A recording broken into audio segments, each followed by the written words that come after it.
ಗುರುವಾರ ಕರ್ನಾಟಕ ಬಂದ್ ಬಹುತೇಕ ಅನುಮಾನ ಅಂತ ಕಾಣ್ತಾ ಇದೆ ಕರ್ನಾಟಕ ಬಂದ್ ಬಗ್ಗೆ. ಯಾಕಂದರೆ ಸಂಘಟನೆಗಳೇ ಅಪಸ್ವರ ಎತ್ತಾ ಇವೆ. ತಮಿಳುನಾಡಿಗೆ ನೀರು ಹರಿಸಬಾರದು ಅಂತ ಬಂದ್ ಘೋಷಣೆ ಮಾಡಿದ್ದು, ಆದರೆ ಪರಿಸ್ಥಿತಿ ಈಗ ಬದಲಾಗಿದೆ, ಡ್ಯಾಮ್ಗಳು ತುಂಬಿವೆ. ಇಂಥ ಸಂದರ್ಭದಲ್ಲಿ ಬಂದ್ ಅಗತ್ಯ ಇದೆಯಾ ಅನ್ನುವಂಥದ್ದು ಸಂಘಟನೆಗಳ ಒಳಗೇ ಇದ್ದಿರುವಂಥ ಪ್ರಶ್ನೆ. ಹೀಗಾಗಿ ಪರಿಸ್ಥಿತಿ ತಿಳಿಯಾಗಿದೆ.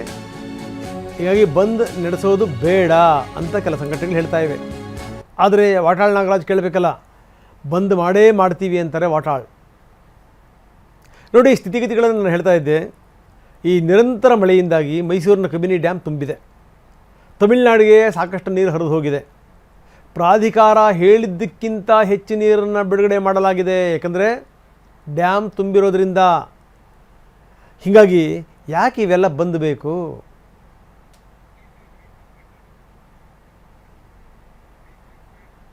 ಸಂಪೂರ್ಣ ಕರ್ನಾಟಕ ಬಂದ್ಗೆ ಇಡೀ ರಾಜ್ಯ ಸಜ್ಜಾಗಿದೆ, ನಿಲ್ಲಬೇಕು.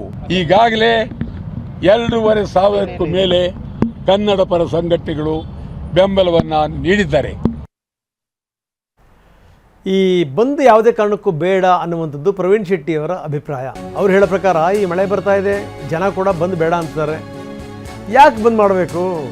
ಈ ನಿಟ್ಟಿನಲ್ಲಿ ವಾಟಾಳ್ ನಾಗರಾಜ್ ಅವರ ಮನವೊಲಿಸಲಿಕ್ಕೆ ನಾವು ಪ್ರಯತ್ನ ಪಡ್ತೀವಿ. ಇದು ಪ್ರವೀಣ್ ಶೆಟ್ಟಿ ಅವರ ಪ್ರತಿಕ್ರಿಯೆ. ಪದಾಧಿಕಾರಿಗಳ ಜೊತೆಗೆ ಚರ್ಚೆ ಮಾಡ್ತೀವಿ, ಎಲ್ಲರ ಅಭಿಪ್ರಾಯ ಪಡೆದು ಮುಂದಿನ ತೀರ್ಮಾನಕ್ಕೆ ಬರ್ತೀವಿ ಅಂತಾರೆ ಪ್ರವೀಣ್. ಬನ್ನಿ, ನಮ್ಮ ಪ್ರತಿನಿಧಿ ಶಿವರಾಜ್ ಕುಮಾರ್ ಜೊತೆ ಮಾತಾಡಿದ್ದಾರೆ ಪ್ರವೀಣ್. ಏನಂತಾರೆ ನೋಡೋಣ. ನಮ್ಮ ಜೊತೆ ಮಾತಾಡೋದಕ್ಕೆ ಪ್ರವೀಣ್ ಶೆಟ್ಟಿ ಅವರಿದ್ದಾರೆ, ಕರವೇ ಅಧ್ಯಕ್ಷರು. ಅವ್ರನ್ನೂ ಕೂಡ ಮಾತಾಡೋಣ. ಸರ್ ನಮಸ್ತೆ. ನಮಸ್ತೆ. ಈಗಾಗಲೇ ಆಗಸ್ಟ್ 13ಕ್ಕೆ ಅಂತ ಬಂದು ಘೋಷಣೆ ಮಾಡಿದ್ರಿ. ಆಗ ಆ ಪರಿಸ್ಥಿತಿ ಆ ರೀತಿ ಇತ್ತು. ಈಗ ಸದ್ಯಕ್ಕೆ ಮಳೆ ಬರ್ತಾ ಇದೆ, ಕಾವೇರಿ ಸಮಸ್ಯೆ ಸ್ವಲ್ಪ ಮಟ್ಟಿಗೆ ಯಾವುದೇ ಸಮಸ್ಯೆ ಇಲ್ದಂಗೆ ಆಗ್ತಾ ಇದೆ. ಇದರ ನಡುವೆ ಬಂದ್ ಮಾಡಿದ್ರೆ ಏನಕ್ಕೆ ಬಂದ್ ಬೇಕು ಅನ್ನೋ ಪ್ರಶ್ನೆ ಕೂಡ ಸಾರ್ವಜನಿಕ ಪ್ರಶ್ನೆ ಮಾಡ್ತಾ ಇದ್ದಾರೆ. ನೀವೇನು ಹೇಳ್ತೀರಾ? ನಾವು ಬಂದ್ ಕರೆ ಕೊಟ್ಟಂಥ ಸಂದರ್ಭದಲ್ಲಿ ನಮ್ಮ ಕರ್ನಾಟಕ ಎಲ್ಲ ಕಡೆನೂ ಬರ ಇತ್ತು, ನೀರಿದ್ದಿಲ್ಲ, ಮಳೆ ಇದ್ದಿಲ್ಲ, 20 ಭಾಗ ಮಳೆ ಬಿದ್ದಿಲ್ಲ. ಯಾವಾಗ ಬಂದ್ ಕರೆ 13ನೇ ತಾರೀಕು ಘೋಷಣೆ ಮಾಡಿದೀವೋ ಆವತ್ತಿಂದನೇ ಮಳೆ ಪ್ರಾರಂಭ ಆಗಿದೆ. ಕಬಿನಿಯಿಂದ ನೀರು ಜಾಸ್ತಿಯಾಗಿ ತಮಿಳುನಾಡಿಗೆ ಏನು ಬಿಡಬೇಕಾಗಿದೆ ಆ ನೀರು ಹೋಗ್ತಾ ಇದೆ.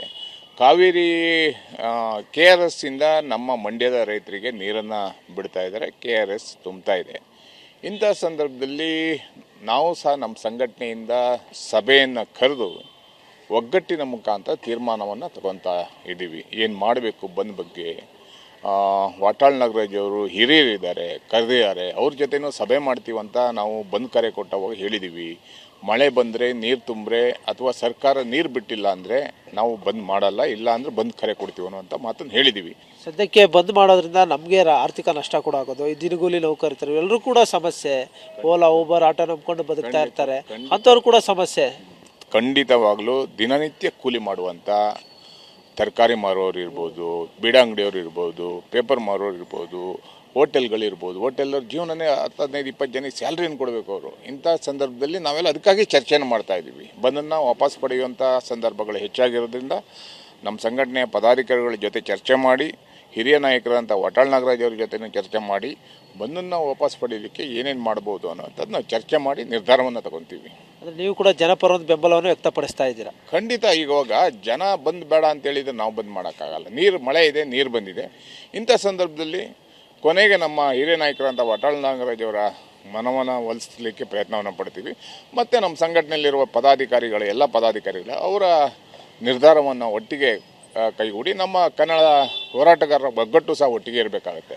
ನಾಡಿನ ಸಮಸ್ಯೆ ಬಂದಾಗ ಹೋರಾಟ ಮಾಡಲೇಬೇಕಾಗುತ್ತೆ. ಬಂದ್ ಬದಲಾಗಿ ಏನಾದರೂ ಸರ್ಕಾರ ಜೊತೆ ಮಾತುಕತೆ ನಡೆಸುವಂಥ ಕೆಲಸ ಮಾಡ್ತೀರಾ? ಬಂದ್ ಹೊರತುಪಡಿಸಿ ನಿಮ್ಮ ಒಂದು ಮನವಿಗಳನ್ನು ಸಲ್ಲಿಸೋದಕ್ಕೆ ಈಗ ಮುಖ್ಯಮಂತ್ರಿಗಳು ಮನವಿ ಮಾಡಿದ್ದಾರೆ, ನಾನು ಮಾತಾಡ್ತೀನಿ ನಿಮ್ಮ ಜೊತೆಗೆ ಅಂತ ಹೇಳಿದ್ದಾರೆ. ಆ ನಿರೀಕ್ಷೆಯನ್ನು ಸಹ ಮಾಡ್ತಾ ಇದ್ದೀವಿ. ಒಟ್ಟಾದರೆ ನಮ್ಮ ನಿಲುವು ಕನ್ನಡಿಗ, ಕರ್ನಾಟಕ, ರೈತ, ಕಾರ್ಮಿಕ ಇವರ ಹಿತವನ್ನು ಕಾಯಲಿಕ್ಕೆ ನಮ್ಮ ಸರ್ಕಾರ ಸ್ಪಷ್ಟವಾದ ನಿಲುವನ್ನು ನಿರ್ಧಾರ ಮಾಡಬೇಕು. ಕ್ಯಾಮರಾ ಪರ್ಸನ್ ಮಹದೇವ್ ಜೊತೆ ಶಿವರಾಜ್ ಕುಮಾರ್, TV9 ಬೆಂಗಳೂರು.